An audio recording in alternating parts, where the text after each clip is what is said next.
Shalom, selamat pagi Bapak Ibu yang diberkati Tuhan. Saat ini kita berjumpa kembali dalam renungan singkat Jemaat Yosodipuro. Yang pada pagi hari ini judulnya saya kasih beri judul, karena mereka akan disebut anak-anak Allah. Tapi sebelumnya kita akan berdoa terlebih dahulu.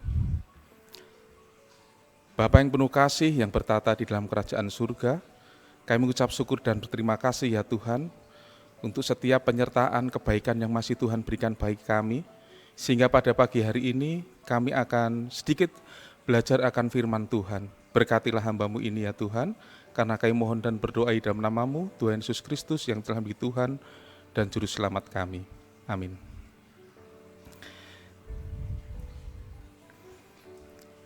Di tengah konflik peperangan antara Ukraina dan Rusia, tahun lalu sekitar bulan Juni tanggal 29 dan 30 tahun 2022, Presiden Jokowi berkunjung ke negara Ukraina dan Rusia dengan tujuan salah satunya menyampaikan kepedulian masyarakat Indonesia untuk mengupayakan atau membawa misi perdamaian di antara kedua negara. Ada begitu banyak resiko yang harus diambil Presiden. Di tengah konflik peperangan yang masih berlangsung, lalu apakah berhasil menghentikan konflik tersebut? Sampai sekarang konflik masih ada, atau paling tidak Presiden sudah mewakili masyarakat Indonesia berupaya untuk membawa damai, untuk mendamaikan kedua negara. Selama kita masih ada di dunia ini, pasti dan masih ada konflik. Gesekan-gesekan bisa saja terjadi di rumah tangga, antara pasangan, antara orang tua dan anak, di dalam pekerjaan, antara pemimpin dan bawahan, di masyarakat, bahkan di gereja pun masih ada gesekan-gesekan. Ada orang yang tidak bisa berdamai dengan dirinya sendiri, apalagi dengan orang lain. Kita sebagai anak-anak Tuhan dituntut untuk membawa damai. Di dalam Matius 5 ayat 9, Tuhan berkata, "Berbahagialah orang yang membawa damai, karena mereka akan disebut anak-anak Allah." Orang-orang yang membawa damai adalah mereka yang memiliki watak damai, berarti memiliki kecintaan yang kuat terhadap perdamaian.